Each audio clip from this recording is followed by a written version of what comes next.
I'm Howie Lim. This is Money Hacks by the Business Times. With today's rate cut, the one that we're expecting today, it's already been priced in. It's probably going to be 25 basis points. Hopefully I'm right after this is live. So no surprise there. I think that the biggest thing that we can expect from the Fed is how they will react to the new Trump administration on the next meeting. Today, the FOMC decided to take another step in reducing the degree of policy restraint by lowering our policy interest rate by a 0.25 percentage point. We continue to be confident that with an appropriate recalibration of our policy stance, strength in the economy and the labor market can be maintained, with inflation moving sustainably down to 2%. Breaking news coming in here. The Federal Reserve just made another interest rate cut for what this means now for borrowers and, of course, the economy as a whole.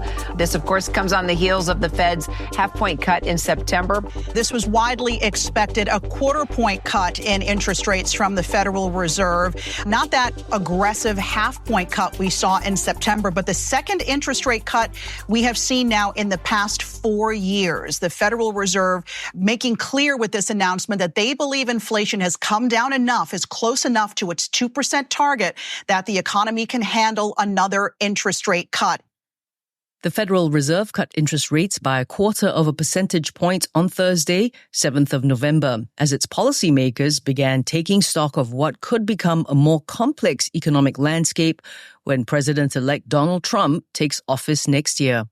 But what about our money, our portfolios? Will the new president impact Fed rates in the near term? If they do, what happens to our investments? Welcome to Money Hacks, a podcast series by the Business Times, where we explore useful financial tips to help you on your money managing and wealth growing journey. I'm Howie Lim. And if you have feedback or an idea for a podcast episode, do get in touch. btpodcasts@sph.com.sg. And helping us out today, Vuk Vukovic, CEO and CIO of Oraclum Capital. Vuk, what does this Fed rate cut mean for consumers and markets? So the Fed is typically a slow institution, so they're not going to change things based on what happened 2 days ago. They're not going to change their policy, but they might in the December meeting, and this is what we really should be looking at in terms of potential future policy changes, right? So every quarter, at the end of every quarter, the Fed delivers something that's called a summary of economic projections. This is due in December. So again, for this meeting, I'm expecting they continue with the rate cuts, 25 basis points. And then for December, we need to see their expectations on the economy with respect to potential new policies from the Trump administration and how they will adapt to it. So whether it's going to be the continuation with the same level of cuts that they had projected before, or if they expected higher growth and potentially a resurgence of inflation, maybe a pause in cuts, we'll see. So the president-elect can impact Fed rates in the near term, can't he? And the one to watch is the December FOMC? Yes, certainly. I mean, this is what the bond market has been telling us for the past several weeks, right? So before the elections, the bond market was kind of anticipating a Trump victory based on the bidding markets. And basically, bond yields have been going up, bonds have been selling off. So with the idea that the potential Trump administration is going to produce a more hawkish Fed, right? Where the Fed pauses their cuts and they're not going as much, meaning that the bond market has to adjust. The reason for this is primarily expectations due to Trump administration's introduction of tariffs, which will be, a drag on the prices of foreign goods, domestic prices for foreign goods. It's not going to result in the same level of inflation as we had back in 2022, but it could produce an elevated level of inflation, and this is kind of a concern. So if you look at the market reaction to Trump, it's more than expected. So bonds selling off, equities going up, right? Equities going up because of the term premium changing and because we have higher earnings expectations and, companies expecting tax cuts and deregulation. But on the other hand, the bond market reacting because of, how the Fed might be more hawkish now that we are in a Trump administration. What might all of this mean for consumers, though? Sure. So in terms of usually when the market reacts, it reacts kind of towards the most optimistic scenario. And that would be companies making more money because tax rates are lower, because regulation is lower. Therefore, it's sort of an economic expansion effect. But then, we need to be a bit careful here to see how this impacts on the rest of the consumers. On one hand, if there's tariffs on foreign imports, which America still imports, right? Foreign goods, this could potentially lead to an increase in prices. However, the Trump administration has a mandate to fight inflation, even though inflation is already lower, right? I mean, it's not as high as before. Prices are still elevated. So lower inflation still means that prices are growing, but they're growing at a slower rate. So the delta is lower. That's why everyone still has this impact. Prices are high. They're much higher than they were a couple of years ago. And that's absolutely true. Their perception is absolutely correct. I would be more careful in kind of projecting that the Trump administration is going to go ahead with the tariffs just because of this impact on inflation, because this is kind of a crucial issue that they used for the election win in the first place. So, to answer your question directly, if there is any strains on consumers, this is going to reflect badly on the administration. So I don't think that they would necessarily go and implement that policy all the way.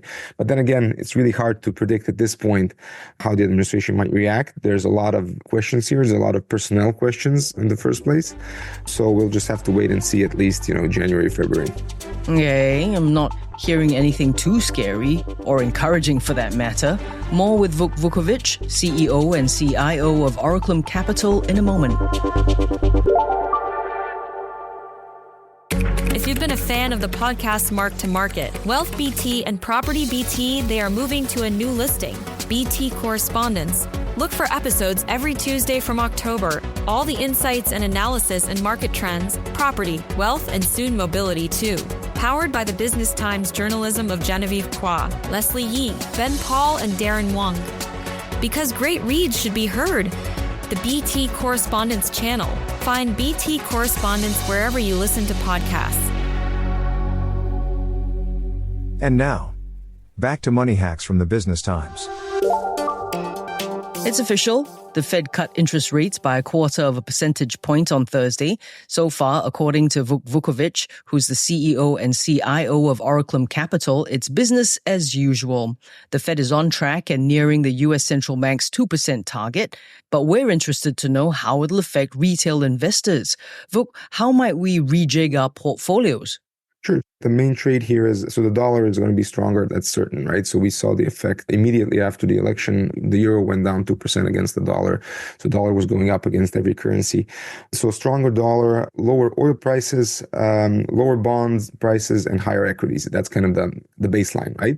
This will last until we see a reaction from the Fed. At this point, right, looking into the end of the year, so November is typically a very strong month for equities, and December, because of the whole, people call this a Santa rally. That's a typical portfolio rebalancing effect that institutional investors do, which is why you see this huge push towards the end of the year, especially when you had a good year before, right? So if you had a bad year, then the effect might be the opposite. But if you had a good year, like we had this year, 20% growth in the S&P 500, then you will see this rebalancing flows pushing the markets up, right?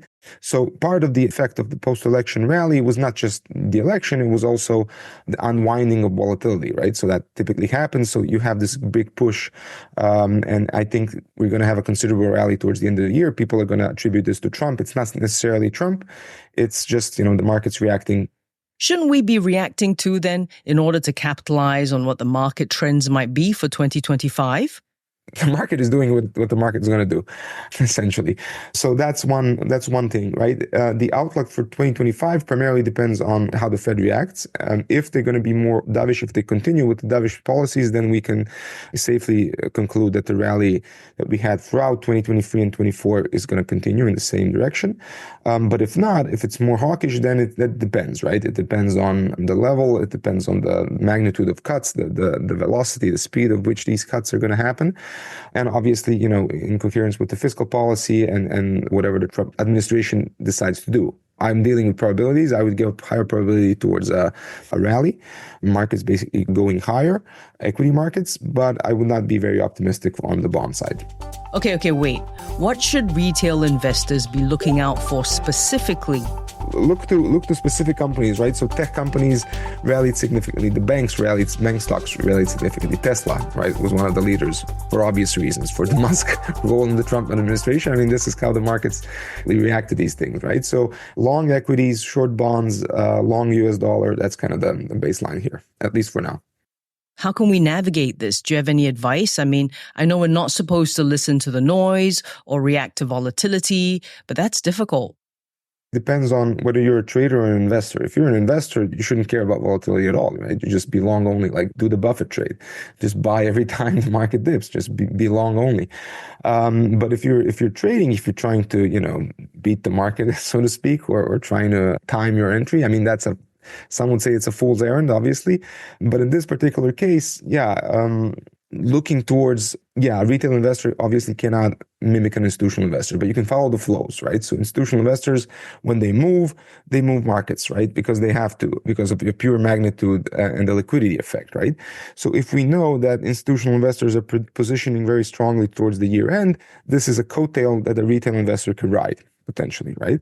Again, but this is the important distinction is if you're a long-only investor, you shouldn't care about this. Just put your money in the market and be done with it. But if you're trying to exploit these little differentials, then looking at effects like these, they don't work all the time, but there's a higher probability of them playing out, especially in a scenario like we have right now. So my money is in my fund, most of it, and some of it is in real estate and gold. So that's basically the portfolio. My fund, real estate and gold. Makes sense to me. Vuk Vukovic, CEO and CIO of Oraclum Capital. And don't forget to send us an email if you have feedback or an episode idea. btpodcasts@sph.com.sg. I'm Howie Lim, and this has been Money Hacks from the Business Times. This is a podcast by the Business Times. Find more BT podcasts at businesstimes.com.sg/podcasts. Or wherever you get your podcasts. This podcast is meant to provide general information only. SPH Media accepts no liability for loss arising from any reliance on the podcast or use of third parties' products and services. Please consult professional advisors for independent advice.